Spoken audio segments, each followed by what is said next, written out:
ಓಂ ಸಹನಾವವತು ಸಹನೌ ಭುನಕ್ತು ಸಹ ವೀರ್ಯಂ ಕರವಾವಹೈ ತೇಜಸ್ವಿನಾಮಧೀತಮಸ್ತು ಮಾ ವಿದ್ವಿಷಾವಹೈ. ಓಂ ಶಾಂತಿ ಶಾಂತಿ ಶಾಂತಿ.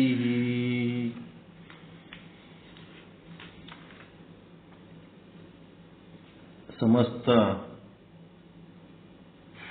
ಶುದ್ಧ ಬ್ರಹ್ಮ ಸ್ವರೂಪರಲ್ಲಿ ಅನಂತ ಅನಂತ ಪ್ರಣಾಮಗಳು.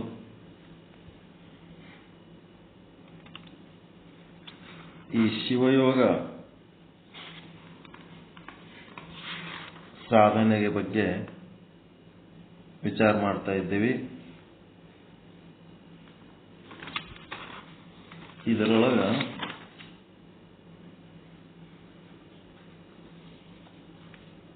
ತೋಂಟದ ಸಿದ್ಧಲಿಂಗ ಶಿವಯೋಗಿಗಳು ಗೊತ್ತಾ ನಿಮಗೆ?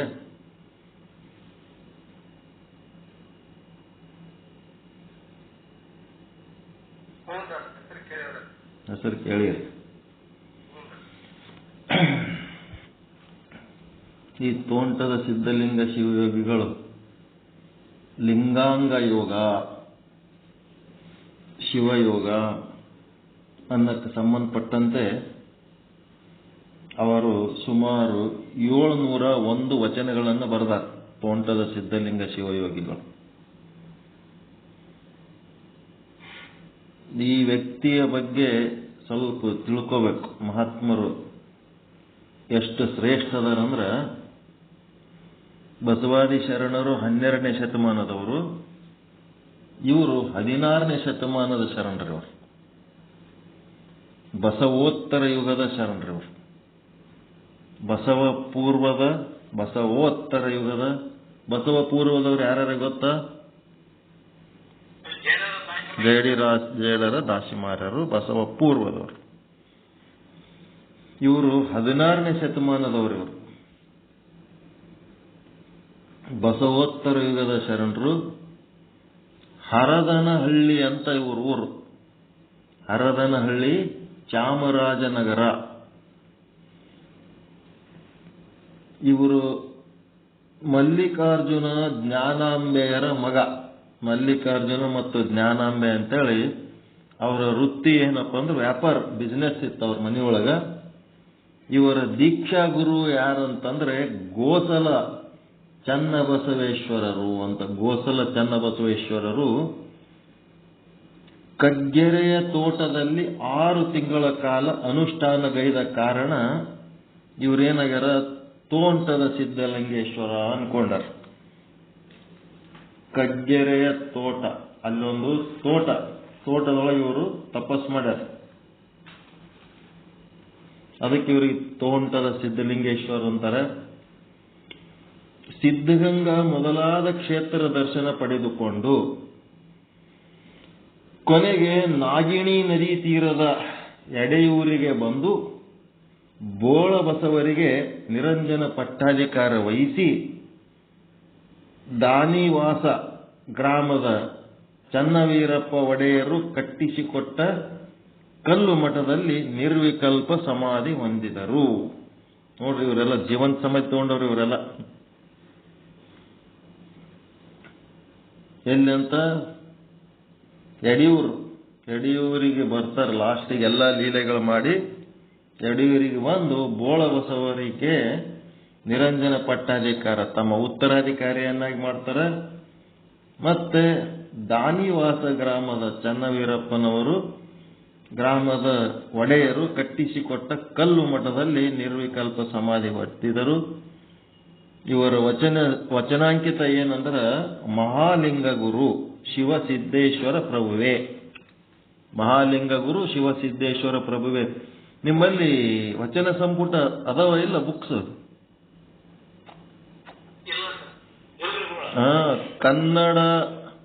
ಕನ್ನಡ ಮತ್ತು ಸಂಸ್ಕೃತಿ ಇಲಾಖೆ, ಕನ್ನಡ ಮತ್ತು ಸಂಸ್ಕೃತಿ ಇಲಾಖೆ ಅಂತೇಳಿ ಒಂದು ಡಿಪಾರ್ಟ್ಮೆಂಟ್ ಅದ.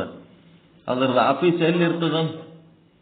ರಂಗಮಂದಿರಗಳಿರ್ತಾವಲ್ರಿ, ಇವೆಲ್ಲ ನಾಟ್ಯ ಮಂದಿರ, ರಂಗಮಂದಿರ ಸರ್ಕಾರದ ವತಿಯಿಂದ ಕಟ್ಟಿಸಿರ್ತಾರಲ್ಲ, ಅದ್ರೊಳಗ ಅವ್ರದ್ದು ಆಫೀಸ್ ಇರ್ತದೆ, ಕನ್ನಡ ಮತ್ತು ಸಂಸ್ಕೃತಿ ಇಲಾಖೆಯ ಕಚೇರಿ. ಅವ್ರ ಹತ್ರ ಹೋದ್ರೆ ಅಂತಂದ್ರ ಮೊದಲ ಪ್ರಿಂಟ್ ಮಾಡಿ ಕೊಟ್ರು ಈ ಶರಣರ ವಚನಗಳು ಎಷ್ಟದಾವ, ಬಸವ ಪೂರ್ವದ, ಬಸವೋತ್ತರ ಯುಗದ ಎಲ್ಲಾ ವಚನ ಸಂಪುಟ ಅದ. ಒಟ್ಟ 14 ಸಂಪುಟಗಳದಾವ, 14 ಸಂಪುಟ. ಮತ್ತ ಅದ್ರ ಜೊತೆಗೆ ಒಂದು ಕೊನೆಯ ಸಂಪುಟ ಏನದಂತಂದ್ರ ಪಾರಿಭಾಷಿಕ ಶಬ್ದಕೋಶ, ಡಿಕ್ಷನರಿ. ಪ್ರತಿಯೊಂದು ಶಬ್ದಗಳಲ್ಲಿ ವಚನದಾಗ ಏನೇನ್ ಬಳಸ್ಯಾರ ಆ ಶಬ್ದದ ಅರ್ಥಗಳನ್ನ ಹೇಳಿದಂತ ಡಿಕ್ಷನರಿ. ಒಟ್ಟು 15 ಬುಕ್ಗಳು ಒಂದು ಸೆಟ್. ನಮ್ಕಿಂತ ಮೊದಲು ಫಸ್ಟ್ ತಗೊಂಡವ್ರದ್ದು 15 ಬುಕ್ 400 ರೂಪಾಯಿ ಕೊಟ್ಟು ತಗೊಂಡಾರ ಮೊದಲಿನವ್ರು, ನಮ್ಕಿಂತ ಹಿರಿಯರು. ಮಧ್ಯಯುಗದಲ್ಲಿ ನಾವು ತಗೊಂಡಿವಿ 800 ರೂಪಾಯಿ ಕೊಟ್ಟು 15 ಬುಕ್ಕಿನ ಸೆಟ್. ಮತ್ತ ನೀವು ಸಹಿತ ಬೇಕಿದ್ರೆ ಹೋಗಿ ಕೇಳ್ರಿ, ಸಿಕ್ಕರೆ ತಗೊಳ್ರಿ. ಅಲ್ಲಿ ಸಿಗಲಿಲ್ಲ ಅಂತಂದ್ರೆ ಇನ್ನೂ ಒಂದು ಕಡೆ ಏನಪ್ಪಾ ಅಂತಂದ್ರೆ, ಇವ್ರ್ಯಾರು ಫಗು ಹಳಕಟ್ಟಿ ಅವರಂತ ಏನದಾರಲ್ಲ, ಅವ್ರದ್ದೊಂದು ಸಂಪುಟ ಅದ. ಅವ್ರದ್ದು 15-16 ಬುಕ್ಗಳ ಸಂಪುಟ ಅದ. ಅವರು ವಚನ ಬರೆದಾರ. ಮೂಲ ಸಂಪುಟ ಎಲ್ಲಾ ವಚನಗಳ ಸಂಗ್ರಹ ಮಾಡಿದವರೇ ಫಗು ಹಳಕಟ್ಟಿ ಅವರು. ಅವ್ರ ಬಗ್ಗೆ ಗೊತ್ತದ ಇಲ್ಲ? ಹಳಕಟ್ಟಿ ಅವರೇ 12ನೇ ಶತಮಾನದ ಶರಣರ ವಚನಗಳು ಎಲ್ಲೋ ಕಾಲಘಟ್ಟದಲ್ಲಿ ಮುಚ್ಚಿಕೊಂಡು ಹೋಗ್ಬಿಟ್ಟಿದ್ದು. ಅವುಗಳನ್ನ ಮನೆಗೆ ಹೋಗಿ ಸಂಗ್ರಹ ಮಾಡಿ ಆ ಗ್ರಂಥಗಳನ್ನ ಒಂದ್ ಕಡೆ ಜಮಾ ಹಾಕಿ ಅವಕ್ಕ ಪ್ರಿಂಟ್ ಮಾಡಿಸ್ಬೇಕಂತೇಳಿ ಮೈಸೂರು ಎಲೆಕ್ಟ್ರಿಕ್ ಪ್ರೆಸ್ಸಿಗೆ ಹೋಗಿ ಪ್ರಯತ್ನ ಮಾಡಿ, ಅದು ಬ್ರಿಟಿಷರ ಕೈಯಾಗಿತ್ತದು.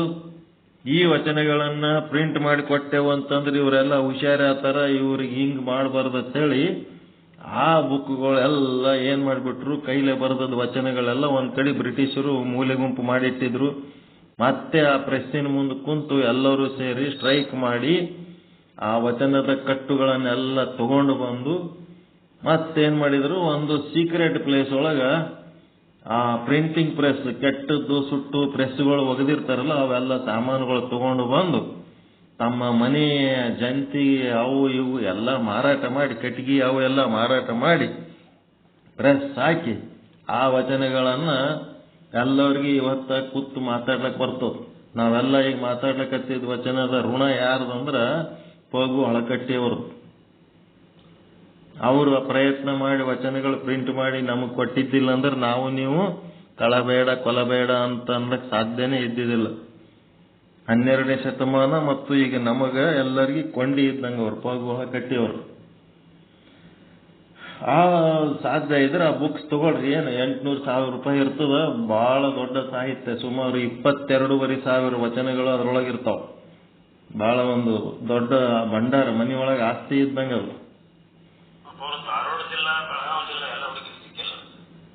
ನೋಡಮ್ಮಿಲ್ ರಾಯಚೂರಕ್ಕೆ ಕೇಳ್ತೀನಿ, ಇದ್ರ ನೋಡೋಣ. ಇಲ್ಲಾಂದ್ರೆ ಹಳಕಟ್ಟಿಯವ್ರ ಹತ್ರ ಹೊಸ ಸಂಪುಟ ಅದ, ಅಲ್ಲಿ ತಗೋಬಹುದು. ಆಫೀಸ್ ನನ್ನ ಹತ್ರ ಬುಕ್ ಅದಾವ. ನಾಳೆ ಒಂದ್ ಸ್ವಲ್ಪ ನೆನಪು ಮಾಡ್ರಿ, ಮ್ಯಾಲ ರೂಮ್ನಾಗ ಅದಾವ ಬುಕ್ಸು. ಅದು ತೆಗಿತೀನಿ, ಅದರ ಅಡ್ರೆಸ್ ಅದೆಲ್ಲ ಇದು ಮಾಡ್ತೀನಿ. ಹೊಸ ಸಂಪುಟ ಅದ. ಈ ಸರ್ಕಾರದಕ್ಕಿಂತ ಹಳಕಟ್ಟಿಯವ್ರದ್ದು ಇನ್ನೂ ಅಥೆಂಟಿಕ್. ಸ್ವಂತ ಅವ್ರ ಕೈಲೇ ಬರೆದದ್ದೇ ಪ್ರಿಂಟ್ ಮಾಡಿಸ್ಯಾರ. ಬಹಳ ಕಷ್ಟಪಟ್ಟು ಬರ್ದಾರ ಅವು ವಚನಗಳು. ಅವರು ಶರಣರು ಬರೆದದ್ದೆಲ್ಲ ಹುಳ ಹಚ್ಚಿ ಏನೇನೋ ಆಗ್ಬಿಟ್ಟಿದ್ದು, ಅವೆಲ್ಲ ಕುಂತು ಇಟ್ಕೊಂಡು ಬರೆದು ಸಣ್ಣ ಕೆಲಸ ಆಗಿಲ್ಲ ಅದು ಹಳಕಟ್ಟಿಯವ್ರದ್ದು.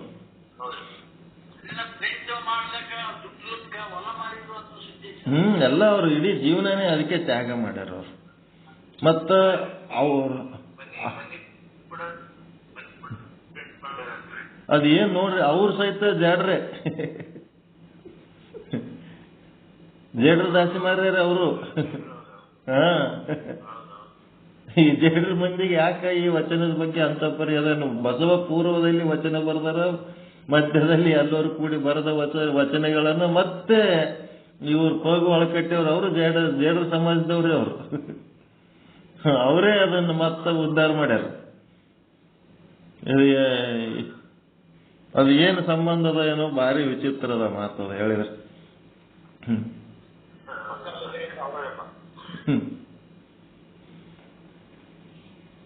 ಅದಕ್ಕೆ ವಚನ ಅಂಕಿತ ಮಹಾಲಿಂಗ ಗುರು ಶಿವಸಿದ್ದೇಶ್ವರ ಪ್ರಭುವೇ 701 ವಚನಗಳನ್ನು ಇವರು ರಚಿಸ್ಯಾರ.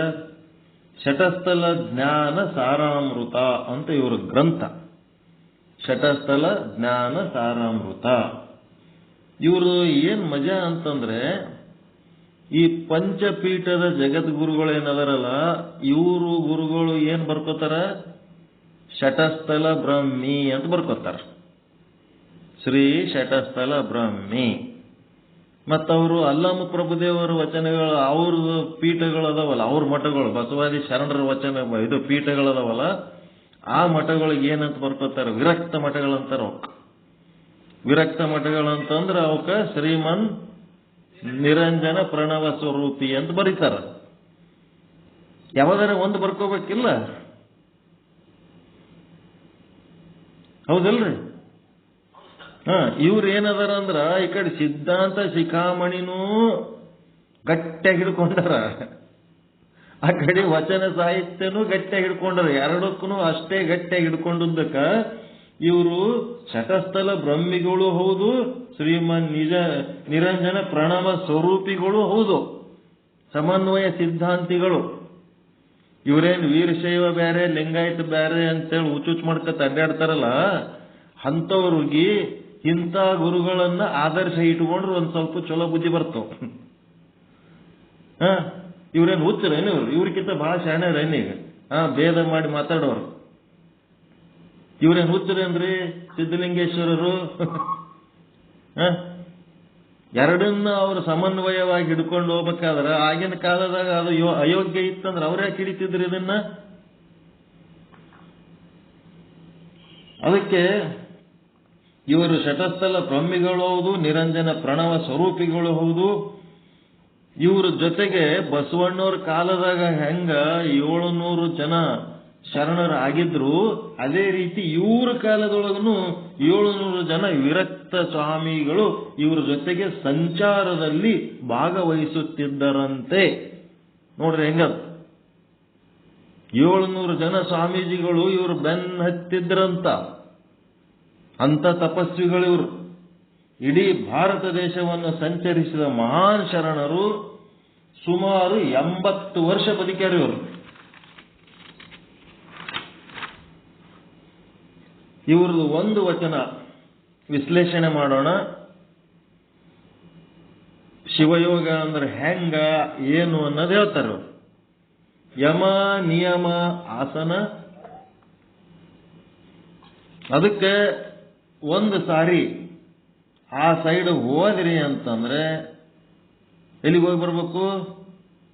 ಯಡಿಯೂರು. ಎಲ್ಲಿಗೆ ಹೋಗ್ಬೇಕ್ರಿ?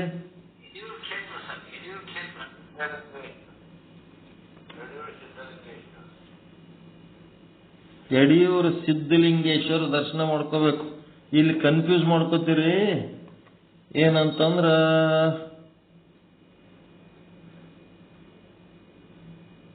ಸಿದ್ಧಗಂಗಾ ಇವ್ರು ವಿಸಿಟ್ ಮಾಡಿದ ಜಾಗ ಅದು. ಯಡಿಯೂರು ಸಿದ್ಧಗಂಗಾ ಅವೇನು ಸಮೀಪವ ದೂರದವ ಹೆಂಗದವ್ರಿ? ಆ ಕಡೆ ದೂರದವಲ್ಲ. ಸಿದ್ಧಗಂಗಾ ಕ್ಷೇತ್ರಕ್ಕೆ ಇವ್ರು ವಿಸಿಟ್ ಮಾಡಿ ಬಂದಾರ. ಮತ್ತ ಅದು ಯಡಿಯೂರು ಸಿದ್ಧಗಂಗಾ ಎಲ್ಲರೂ ಕನ್ಫ್ಯೂಸ್ ಮಾಡ್ಕೊಳ್ಳಂಗದ್ರಿ. ಇದು ಯಡಿಯೂರು ಕ್ಷೇತ್ರ, ಇದು ಎಲ್ಲಿ ಬರ್ತದ ಏನು ಎಲ್ಲ ಸರಿಯಾಗಿ ತಿಳ್ಕೊಂಡು ಒಂದು ಸಾರಿ ಅಲ್ಲಿಗೆ ಹೋಗ್ಬೇಕು. ಇನ್ನೊಂದು ಸಾರಿ ಮೈಸೂರಿಗೆ ಹೋಗಿ ಆ ಮೈಸೂರ ಹತ್ರ ನಿಜಗುಣ ಶಿವಯೋಗಿಗಳ ಶಂಭುಲಿಂಗನ ಬೆಟ್ಟ ಅದ, ಅಲ್ಲೊಂದು ಸ್ವಲ್ಪ ಹೋಗ್ಬೇಕು ಮೂಲ. ನಡ್ರಿ ಹೋಗಮ್ ನಡ್ರಿ.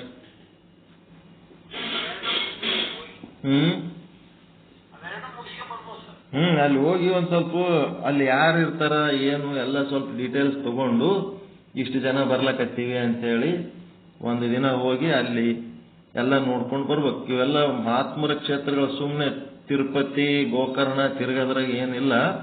ಈ ಜ್ಞಾನದ ಕ್ಷೇತ್ರಗಳು ಅಲ್ಲಿ ಹೋಗ್ಬೇಕು. ಇಲ್ಲಿ ನಮ್ಮ ಗುಲ್ಬರ್ಗ ಸಮೀಪ ಒಂದು ಗಣಗಾಪುರ ಅಂತದು. 3 ಮಂದಿ ದತ್ತಾತ್ರೇಯನ ಕ್ಷೇತ್ರ ಅಂತೇಳಿ ಓದ್ತೀವಿ. ಅದು ನದಿ ಇಷ್ಟು ಹೊಲಸ, ಗುಡಿ ಹೊಲಸ, ಜನ ಹೊಲಸ, ಏನೇನು ಮೇಂಟೆನೆನ್ಸ್ ಇಲ್ಲ, ಗಲೀಜ್. ಸುತ್ತ ಬಜಾರ್ ಹೊಲಸ, ನೀಟ್ನೆಸ್ ಇಲ್ಲ, ಮಣ್ಣಿಲ್ಲ. ಸುಮ್ಮನೆ ಹೋಗೋದೇ ಹೋಗೋದು ದೇವರು ಅನ್ಕೋತ. ಅಲ್ಲೇನು ಜ್ಞಾನದ ಕೆಲಸನೇ ಇಲ್ಲ, ಬರೀ ಭಕ್ತಿ ಕೆಲಸ, ಏನೇನೋ ಮಾಡ್ತಿರ್ತಾರೆ. ಇರ್ಲಿ. ಯಮ, ನಿಯಮ, ಆಸನ, ಪ್ರಾಣಾಯಾಮ, ಪ್ರತ್ಯಾಹಾರ, ಧ್ಯಾನ, ಧಾರಣ, ಸಮಾಧಿ, ಈ 8 ಅಷ್ಟಾಂಗ ಯೋಗಗಳು. ಈ 8ರಾಗ ಏನ್ ಮಾಡ್ಯಾರ? ಯಮಾದಿ ಪಂಚಕ ವೈದು, ಮೊದಲಿನ 5 ಏನದವಲ್ಲ, ಯಮ, ನಿಯಮ, ಆಸನ, ಪ್ರಾಣಾಯಾಮ, ಪ್ರತ್ಯಾಹಾರ, ಇವು 5 ಏನದವ ಪೂರ್ವ ಯೋಗ, ಪಾರ್ಟ್ 1, ಯೋಗದ 1ನೇ ಭಾಗ ಇದು. ಧ್ಯಾನ, ಧಾರಣ, ಸಮಾಧಿ, ಈ 3 ಏನದವ ಉತ್ತರ ಯೋಗ, ಪಾರ್ಟ್ 2 ಇದು. ಇಂತಿ ಅಷ್ಟಾಂಗ ಯೋಗದಲ್ಲಿ ಈ ಅಷ್ಟಾಂಗ ಯೋಗ ಮಾಡ್ಕೋತ ಏನ್ ಮಾಡಬೇಕು? ಶಿವಲಿಂಗ ಅರ್ಚನೆ ಮಾಡಿ ಶಿವತತ್ವದೊಡನೆ ಕೂಡುವುದೇ ಲಿಂಗಾಂಗ ಯೋಗ ನೋಡ ಮಹಾಲಿಂಗ ಗುರು ಶಿವಸಿದ್ದೇಶ್ವರ ಪ್ರಭುವೇ. ಮತ್ತ ನೀವು ಪಾತಂಜಲಿ ಯೋಗ ಬಿಡಂಗಿಲ್ಲ. ಶಿವಯೋಗ ಮಾಡ್ಬೇಕಾದ್ರೆ ಇವೆಲ್ಲ ಯಮ, ನಿಯಮ, ಆಸನ, ಪ್ರಾಣಾಯಾಮ, ಪ್ರತ್ಯಾಹಾರ ಇವು ಮಾಡ್ಕೋತ ಲಿಂಗ ಪೂಜೆಯನ್ನು ಮಾಡಿಕೊಂಡು ಶಿವಲಿಂಗದ ಅರ್ಚನೆಯನ್ನ ಮಾಡಿ ಶಿವತತ್ವದೊಡನೆ ಕೂಡುವುದೇ ಲಿಂಗಾಂಗ ಯೋಗ ನೋಡ ಮಹಾಲಿಂಗ ಗುರು ಶಿವಸಿದ್ದೇಶ್ವರ ಪ್ರಭುವೇ. ಯಾರ್ಯಾರಿಗೆ ಅನುಕೂಲ ಇರ್ತದೆ ಕೊಳ್ಳಾಗ ಲಿಂಗ ಕಟ್ಕೊಂಡು ಮನ್ಯಾಗ ಕೂತು ಮಾಡಬಹುದು. ಯಾರು ಕೊಳ್ಳಾಗ ಲಿಂಗ ಕಟ್ಕೊಳಕ್ಕೂ ಅಲ್ಲ ಅಂತಾರ. ಎಲ್ಲರೂ ಗುಡಿಯನ್ ಲಿಂಗದ ಭಕ್ತರಂತೂ ಇದ್ದೇ ಇರ್ತಾರೆ. ಯಾವ್ದಾರ ಒಂದು ಶಿವನ ಗುಡಿ ಒಳಗೆ ಕೂತು ಸಹಿತ ತಪಸ್ಸು ಮಾಡ್ಬೋದು. ಮಾಡಿ ಆ ಒಂದು ಲಿಂಗಾಂಗ ಯೋಗ ಮಾಡೋದೇನದಲ್ಲ, ಆ ಯೋಗ ಅದನ್ನೇ ಶಿವಯೋಗ ಅಂತಾರೆ. ಅದೇ ಲಿಂಗಾಂಗ ಯೋಗ, ಅದೇ ಶಿವಯೋಗ ಅಂತಾರೆ. ಅದಕ್ಕೆ ಮುಂದೆ ಇದರ ವಿಶ್ಲೇಷಣೆ ನಿಮಗೆ ಟೈಮ್ ಅದ, ನಾಳೆ ಹೇಳ್ಬೇಕಾ?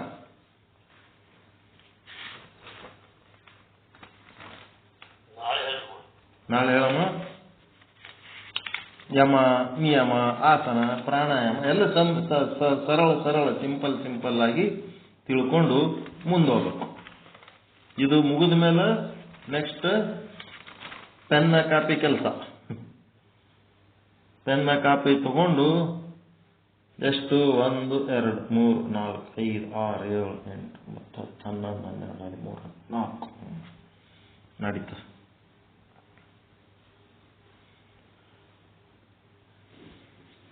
ನಾನು 16 ಶಬ್ದಗಳು ಹೇಳ್ತೀನಿ. ಆ ಶಬ್ದಗಳನ್ನು ಬಳಸಿ ನೀವೇನ್ ಮಾಡಬೇಕು? ಒಂದು ವಾಕ್ಯ ತಯಾರು ಮಾಡಬೇಕು.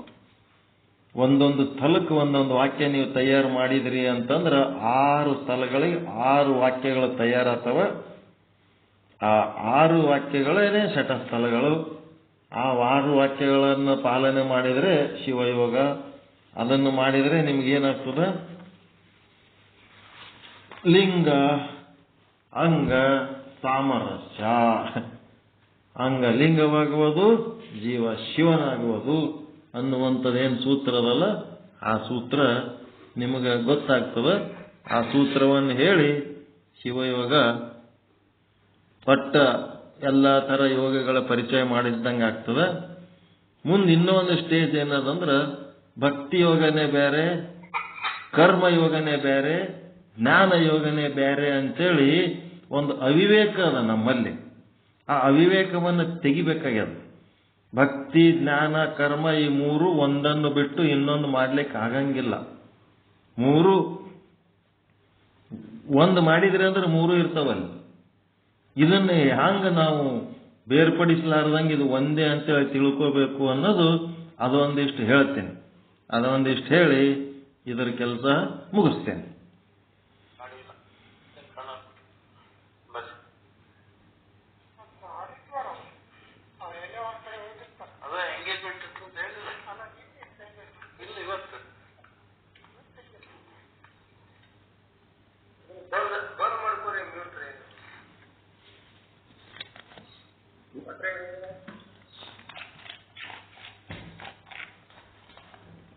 ಶಿವಭಕ್ತಿ ಮೊದಲು ಎಲ್ಲಿ ಚಾಲು ಆಯ್ತು ಗೊತ್ತಾ?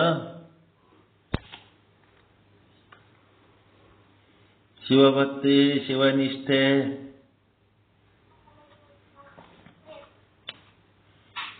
ತಮಿಳುನಾಡಿನಾಗ ಚಾಲು ಆಯ್ತು. ತಮಿಳುನಾಡಿನೊಳಗೆ ಏನ್ರಿ? ತಮಿಳುನಾಡಿನಾಗ ಯಾರ್ಲಿಂತ ಚಾಲು ಆಯ್ತು?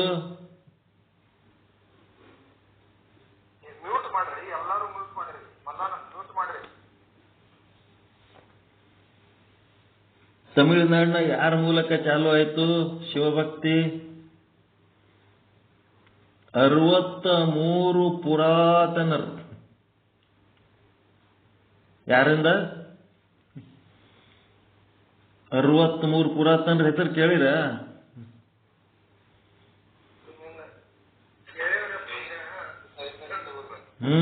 ಆ 63 ಪುರಾತನರಿಂದ ಶಿವಭಕ್ತಿ ಆರಂಭ ಆಯ್ತು. ಅವರು ಎಂತ ಶಿವಭಕ್ತಿ ನಿಷ್ಠೆ ಇತ್ತು ಅನ್ನೋದು ತಿಳ್ಕೋಬೇಕು. ಕರ್ಮ ಮಾಡ್ಬೇಕಾದ್ರೆ ಅವ್ರಂಗ ಮಾಡಬೇಕು. ಕರ್ಮಯೋಗ ಅವೆಲ್ಲ ಸುಮ್ಮನೆ ಅಲ್ಲವು. 63 ಪುರಾತನರ ಕಥೆಗಳನ್ನ ಚೆನ್ನಾಗಿ ಎಲ್ಲಿ ಬಜಾರ್ದಾಗ ಬಸ್ ಸ್ಟ್ಯಾಂಡ್ನಾಗ ಎಲ್ಲಿ ಬೇಕಲ್ಲಿ ಸಿಗ್ತಾವ ಬುಕ್ಗಳು, ತಗೋಬೇಕು. ತಗೊಂಡು ಓದ್ಬೇಕು, ತಿಳ್ಕೋಬೇಕು ಅವ್ರೆಂತ ನಿಷ್ಠಾವಂತರಿದ್ರು. ಶಿವಭಕ್ತಿ ಆರಂಭ ಆಗಿದ್ದು ಅಲ್ಲಿ. ಆ 63 ಪುರಾತನರ ಪೈಕಿ ಬಸವಾದಿ ಶರಣರಲ್ಲಿ ಒಬ್ಬ ಇದ್ದ.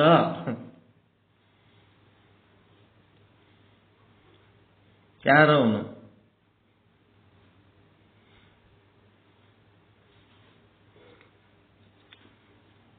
ಇವೆಲ್ಲ ಗೊತ್ತಿರ್ಬೇಕು. ಮಜಾ ಅಲ್ಲ ಇವೆಲ್ಲ ಕೇಳ್ಬೇಕಂದ್ರೆ. ಮಾದಾರ ಚೆನ್ನಯ್ಯ 63 ಪುರಾತನರಂತೆ. ಅದಕ್ಕೆ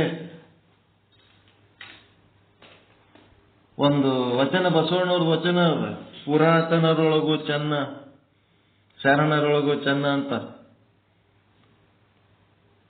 ಶಿವ ತನಗೆ ಬೇಕಂದ ಅಂಬಲಿಗಾಗಿ ಕೈ ಚಾಚಿದ ಒಂದೇನೋ ವಚನ ಅದ ನೋಡ್ರಿ. ವಚನ ಕೇಳಿರೇ ಇಲ್ಲ? ಅದು ಚನ್ನಬಸವಣ್ಣನ ಮೇಲೆ ಬಸವಣ್ಣವ್ರು ವಚನ ಬರೆದಾರ. ಮಾದಾರ ಚೆನ್ನಯ್ಯನ ಪಾತ್ರ ಬಹಳ ಮುಖ್ಯ ಅದ. 770 ಶರಣರಲ್ಲಿ ಸದಾಕಾಲ ಬಸವಣ್ಣವ್ರ ಜೊತೆಗೆ ಇರ್ತಾನೋ. ಆ ಚೆನ್ನಯ್ಯ, ಮಾದಾರ ಚೆನ್ನಯ್ಯನಿಂದ ಶಿವ ಕೈ ಚಾಚಿ ಅಂಬಲಿ ಕುಡ್ದಾನ. ಅವನ ಕೈಲೇ ಅಂಬಲಿ ತನಗ್ ಬೇಕಂತೇಳಿ ಶಿವ ಕೈ ಚಾಚಿ ಕುಡ್ದಾನಂತ. ಬಹುಶಃ ಒಡ್ಡಿ ಶಿವನಿಗೆ ಅಂಬಲಿ ಕುಡಿಸ್ತೇವ ಚೆನ್ನ. ಬಸವಣ್ಣ ಮತ್ತ ಈ ಚೆನ್ನಯ್ಯ ಇಬ್ರು ಜೋಡಾಗಿ ಆಳವಾಗಿ ಆಧ್ಯಾತ್ಮ ಚಿಂತನೆ ಮಾಡ್ಕೋತ ಕೂತಿರ್ತಾರ.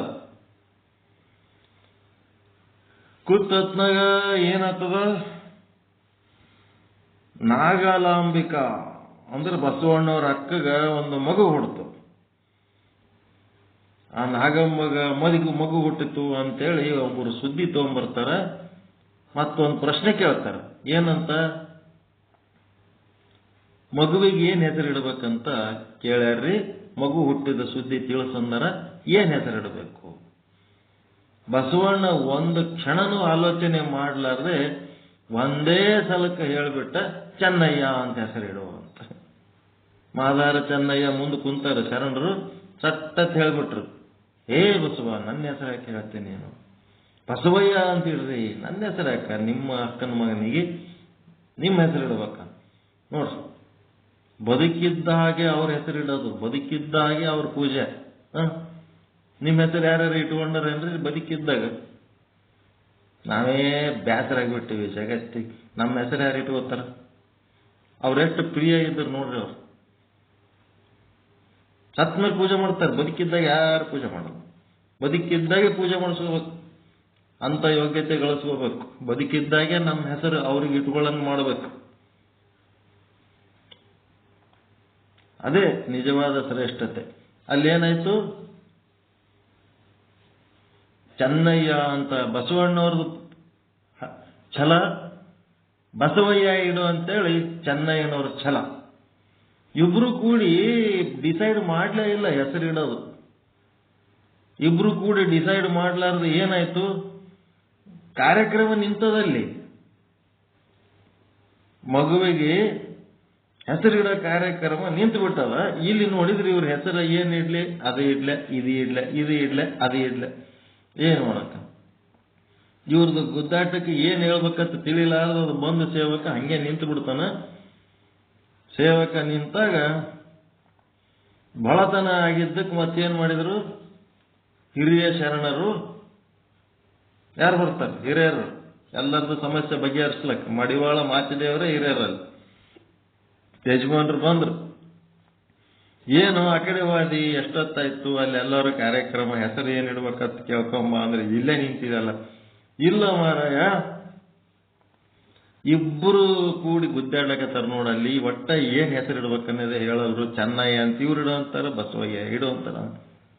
ಅವ್ರು ಬಂದು ಇಬ್ರು ಗುದ್ದಾಡ್ಬೇಡ್ರಿ, ನಮ್ಗೆ ಗೊತ್ತಾಗ್ಯದ ಏನ್ ಹೆಸರು ಇಡ್ಬೇಕಂತ ಅಂತೇಳಿ ಮಡಿವಾಳ ಮಾಚಿದೇವರು ಹೆಸರು ಡಿಸೈಡ್ ಮಾಡಿದ್ರು. ಏನಂತ? ಚನ್ನ ಬಸವ. ಎರಡು ಇಡಮ್, ಚನ್ನ ಬಸವಣ್ಣ ಅಂತ ಇಟ್ಬಿಡಮ್. ನೋಡ್ರಿ ಹೆಂಗ ಎಷ್ಟು ಮಂದಿ ಚನ್ನ ಬಸವಣ್ಣಗಳ ಹೆಸರು ಇಟ್ಟಾರ. ಅದರೊಳಗೆ ತಮ್ಮ ಹೆಸರಿನೊಳಗೆ ಇರೋ ಮರ್ಮನೆ ಗೊತ್ತಿಲ್ಲ. ಇಬ್ಬರು ಮಹಾತ್ಮರ ಹೆಸರದ ಅದರೊಳಗೆ. ಮಾದಾರ ಚೆನ್ನಯ್ಯನ ಹೆಸರದ, ಬಸವಾದಿ ಶರಣರದ. ಹೆಂಗದ ನೋಡ್ರಿ. ಅದಕ್ಕೆ ಚನ್ನ ಚನ್ನ ಅಂತ ಒಂದು ವಚನ ಕೇಳಿದ್ರೆ, ಅದು ವಚನ ಗೊತ್ತಿಲ್ಲಲ್ಲ ನಿಮಗೆ, ಅದನ್ನ ತೆಗೆದು ಕೊಡ್ತೀನಿ ನೋಡಕತ್ರಿ. ನೆನಪು ಬರೋದು. ಗಾಯನದ ವಚನ ಗಾಯನ. ಪುರಾತನೊಳಗೂ ಚೆನ್ನ, ಅಲ್ಲಿ ಚೆನ್ನ, ಇಲ್ಲಿ ಚೆನ್ನ ಅಂತೇಳಿ ಬಹಳ ಚಂದದ ವಚನ ಅದು. ನನಗ ಈಗ ಅದು ಸ್ಮೃತಿಗೆ ಬರಲ್ದು. ಬಂದ ಕೂಡಲೇ ಬರತ್ತಾ ಇಲ್ಲ, ಬರ್ಬೇಕದ. ಅವನ ವಚನ ಹಾಡೋದೇ ಒಂದು ದೊಡ್ಡ ಭಾಗ್ಯ, ಅದು ಕೇಳೋದೇ ಒಂದು ದೊಡ್ಡ ಭಾಗ್ಯ. ಮಾದಾರ ಚೆನ್ನಯ್ಯನ ವಚನ ದೊಡ್ಡ ಮಹಾತ್ಮರವರು. ಆ ಕಡೆ ಪುರಾತನರೊಳಗೂ ಅವರು ಚೆನ್ನನೇ, ಇಲ್ಲಿನೂ ಚೆನ್ನನೇ. ಓಕೆ, ನಾಳೆಗೆ ಸ್ವಲ್ಪ ಶಿವಯೋಗದ ಬಗ್ಗೆ ಹೆಂಗೆ ಪ್ರಾಕ್ಟೀಸ್ ಮಾಡಬೇಕು, ಏನೇನು ಮಾಡಬೇಕು ಅನ್ನೋದು ತಿಳ್ಕೊಂಡು ನಾಡ್ದ ಅಥವಾ 1 ಅಥವಾ 2 ದಿವಸದೊಳಗೆ ಮಾಡೋಣ. ಅದೇನು ಭಕ್ತ ಸ್ಥಳ, ಮಹೇಶ ಸ್ಥಳ ಅಂದ್ರೆ ಏನು, ಆ ಸ್ಥಳದೊಳಗೆ ಏನೇನು ಸಾಧನೆ ಮಾಡ್ತೀವಿ, ಹೆಂಗಿರ್ಬೇಕು ಎಲ್ಲ ಒಂದು ಪದ್ಧತಿಗಳು ಹೇಳ್ತಾರೆ. ಅವೆಲ್ಲ ಕೇಳಿ ನಮ್ಮ ಸಾಧನೆ ಪರಿಚಯ ಮಾಡ್ಕೋತೀವಿ. ಮುಂದೆ ಸಾಧನೆ ಮಾಡೋದು ಬಿಡೋದು ಅದನ್ನು ನಿಮಗೆ ಬಿಟ್ಟದ್ದು. ಅದು ನೀವು ಹೆಂಗೆ ಮಾಡ್ತೀರಿ ಅದು ನಿಮಗೆ ಬಿಟ್ಟದ್ದು. ಮತ್ತೇನಾರ ಹೇಳೋದು ಕೇಳೋದು ಅದರೇ ಪ್ರಯತ್ನ ಮಾಡ್ತೀನಿ. ನಾಳೆ ಆ ಕಡೆ ಹೋಲಕತ್ತೀನಿ, ರಂಗಮಂದಿರದಾಗ ಕೇಳ್ತೀನಿ. ವರ್ಕಿಂಗ್ ಡೇ ಅದ, ಆರಾಮ್ ಕೇಳ್ತೀನಿ. ಯಾಕಂದ್ರೆ ನಾನು ಲೀವ್ ಅದು ಹೇಳ್ತೀನಿ. ಪೋಗು ಹೊಳಕಟ್ಟಿ ಅವ್ರ ಬುಕ್ನು ಸಿಗೋದು ಹೇಳ್ತೀನಿ. ಈ ಬುಕ್ಕಿನಕಿಂತ ಪೋಗು ಹೊಳಕಟ್ಟಿ ಅವ್ರ ಬುಕ್ನು ಭಾಳ ಚಂದ ಬೈಂಡ್ ಮಾಡ್ಸ್ಯಾರ, ಚಂದ ಪ್ರಿಂಟ್ ಮಾಡ್ಸ್ಯಾರ. ಅದರದ್ದು ಜೆರಾಕ್ಸ್ ಮಾಡ್ಕೊಂಡಿನಿ ನಾನು. 2 ಸೆಟ್ ತೊಗೊಂಡು ಏನು ಮಾಡಲಿ ಅಂತೇಳಿ ಹೇಳ್ತೀನಿ. ಸ್ವಲ್ಪ ಕಾಸ್ಟ್ಲಿ ಬೀಳ್ತಾವ ಹೊಳಕಟ್ಟಿ ಅವ್ರ ಬುಕ್. ಮತ್ತು ಇತ್ತೀಚೆಗೆ ಪ್ರಿಂಟ್ ಮಾಡಿದ್ಮೇಲೆ ರೇಟ್ ಜಾಸ್ತಿ ಬೀಳ್ತದೆ. ಅದು ಮೊದಲು ಪ್ರಿಂಟ್ ಮಾಡಿದ್ದು ಇರ್ತಾವೆ. ನೋಡೋಣ, ಇಬ್ಬಿಬ್ರು ಕೂಡಿ ತಗೋರಿ, ಏನು ತೊಂದರೆ ಇಲ್ಲ. ನೀವು ಮೂವರು ಕೂಡಿ ತಗೋರಿ. ಅವೇನು 16 ಬುಕ್ ಏನು ಒಂದೇ ದಿನ ಓದ್ಲಕ್ಕಾಗ್ತದ? 3 ಕೂಡ ಒಂದು ಜಾಗದಾಗ ಇಡೋದು. ಒಂದು 2-3 ಕೂಡಿಕೆ 1200 ಇದ್ರೆ ಮನುಷ್ಯಾಗ 400 ಹಾಕಿ ತೊಗೊಂಡ್ಬಿಟ್ರೆ ಆಯ್ತಪ್ಪ. ತೊಗೊಂಡು ಅವ್ರು ಓದಿದಕ್ಕೆ ಮತ್ತೆ ಅಲ್ಲೇ ತಂದಿಡ್ಬೇಕು, ಇವ್ರು ಓದಿತ್ತಂದು ಅಲ್ಲೇ ಇಡ್ಬೇಕು. ಹೋದಾಗ ಅಷ್ಟೇ ತೆಕ್ಕೋಬೇಕು, ಮತ್ತೆ ಅಲ್ಲೇ ಇಟ್ಬಿಡ್ಬೇಕು. ಲೈಬ್ರರಿಗೆ ಎತ್ತಲೇ ಯೂಸ್ ಮಾಡ್ಕೋಬೋದು. ನಮ್ಮನೆಗೆ ಒಮ್ಮೆ ಯಾವಾಗಾರ 20 ರೂಪಾಯಿ ಕೊಟ್ಟು, 30 ರೂಪಾಯಿ ಕೊಟ್ಟು, 100 ರೂಪಾಯಿ ಕೊಟ್ಟು ಯಾವ ಬುಕ್ಕು ತಂದೇ ಇಲ್ಲ. ಒಂದೇ ಸಲ ಇವು 15 ಬುಕ್ಕಿನ ಒಂದು ರಟ್ಟಿನ ಡಬ್ಬಿ ತಂದು ಇಳಿಸಿಬಿಟ್ಟೆ ನೋಡ್ರಿ ಮನ್ಯಾಗ. ಏನು ಮಾಡ್ಲಕತ್ತಾನಪ್ಪ ಇವ, ಎಲ್ಲಿಗೆ ಹೋಗ್ಲಕತ್ತಾನ, ಏನು ಕಲಿತಾನೋ, ಏನು ಓದ್ತಾನೋ. ಮನ್ಯಾಗೆಲ್ಲ ಗಾಬರಿ ಬಿಟ್ಟಿದ್ರು. ಫೇಸ್ಬುಕ್ ತರ್ತಾನ ಏನು. ಅದೇ ಒಂದು ನಮ್ಮದು ಕೆಟ್ಟ ಚಟ ಬುಕ್ ಖರೀದಿ ಮಾಡೋದು. ಈಗೆಲ್ಲ ಬಂದಾಗ್ಬಿಟ್ಟದೆ. ಮುಗಿತು. ವಿಚಾರ ಸಾಗರ ಸಿಕ್ಕ ಮೇಲೆ ವಿಕ್ಷೇಪ ದೋಷ ಎಲ್ಲ ಹೋಗ್ಬಿಟ್ಟದೆ. ಏನಿಲ್ಲ, ಫಿಕ್ಸ್. ಅದೊಂದಿಷ್ಟು ಆಯ್ತು ಅಂದ್ರೆ ಒಂದಿಷ್ಟು ಪುರಾತನರ ಕಥೆಗಳು ಬೇಕಾ ಬೇಡ? ಚಂದ ರೋಚಕವಾಗಿ ಹೇಳಿರ್ತಾರೆ, ರೋಚಕವಾಗಿ ಕೇಳೋಣ, ಸಂತೋಷ ಕೊಡೋಣ. ನೀವು ಯಾರ್ಯಾರು ಹೇಳ್ತಿದ್ರು ಹೇಳ್ಬೋದು. ಕೀರ್ತನ ಅದು ಮಾಡಿ 63 ಪುರಾತನರ ಕಥೆಗಳನ್ನ ಕೀರ್ತನದ ಮೂಲಕ ಯಾರು ಬೇಕಾದ್ರೂ ಹೇಳ್ಬೋದು. ಕಥೆ ಹೇಳಕ್ಕೆ ನಾನೇ ಹೇಳ್ಬೇಕತ್ತೇನದು, ಎನಿಬಡಿ ಕ್ಯಾನ್. ಹೇಳ್ಬೋದು. ಪುಣ್ಯದ ಕೆಲಸ, ಬಹಳ ಒಳ್ಳೆ ಕೆಲಸ, ಸಂತೋಷದ ಕೆಲಸ.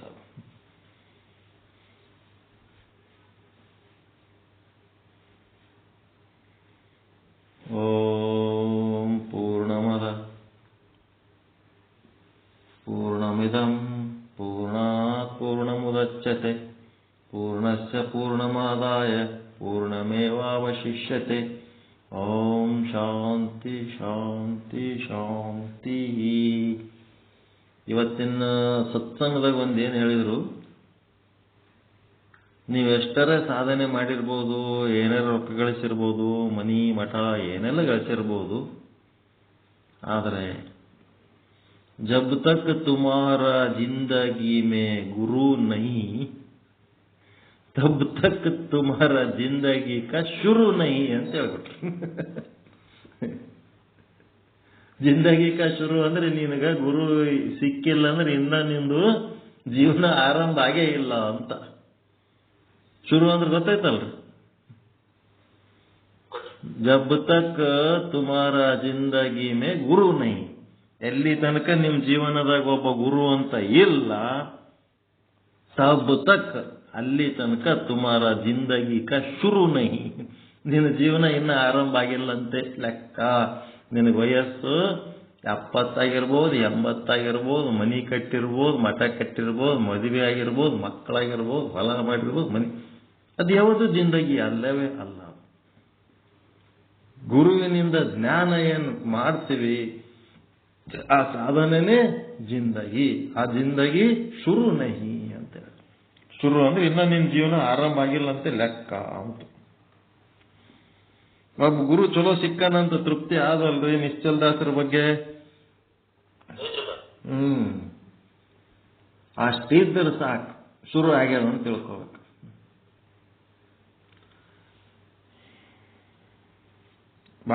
ಬಹಳಷ್ಟು ಸೂಕ್ಷ್ಮ ವಿಷಯಗಳು. ಅವರು ತಮಿಳುನಾಡಿನವರೇ. ಇಲ್ಲಿ ಕೃಷ್ಣಮೂರ್ತಿ ಅಂತೇಳಿ ಶಕ್ತಿನಗರದ ಆಫೀಸರ್ ಅದಾರ, ರಿಟೈರ್ಡ್ ಆಗ್ಯಾರ. ಅವರು ಸತ್ಸಂಗಕ್ಕೆ ಬರ್ತಾರ. ಸಂಡೇ 10 ರಿಂದ 12, 1 ಗಂಟೆ ತನಕ ಇರ್ತದ ಸತ್ಸಂಗ. ಎಲ್ಲ ಮುಗಿದ್ಮೇಲೆ ಫಸ್ಟ್ ಕ್ಲಾಸ್ ಅನ್ನ ಸಾರು ಪಲ್ಯ ಸ್ವೀಟ್ ಎಲ್ಲ ತಂದಿರ್ತಾರೆ, ಊಟ ಮಾಡಿಸ್ತಾರ. ಭಾಳ ಚಂದದ ಇಲ್ಲಿ ಟೀಮು. ಅದ್ರಾಗ ಅದೊಂದು ಮಾತು ಹೇಳಿದ್ರು ಭಾಳ ಮನಸ್ಸಿಗೆ ಹತ್ತಿತ್ತು. ಚಲೋ ಅದಪ್ಪ ಬಿಡಪ್ಪ ಮಾತಿದ ಅಂತ. ಓಕೆ,